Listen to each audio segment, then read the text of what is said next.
Shema everyone, and Plyn Hounda. My name is Alex, and today I'm going to be showing you guys my favourite dance step, and actually my favourite thing to do in a ballet class, which is a pirouette. And I'm actually going to be showing you guys today a pirouette en dehors and a pirouette en dedans.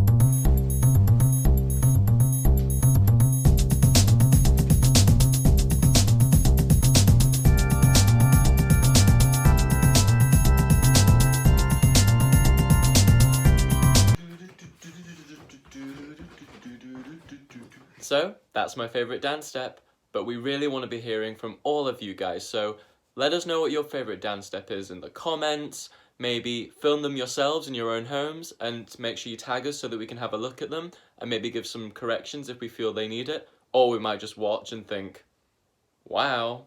As always, I want to thank you guys for tuning in with me today, and I hope you enjoyed today's video.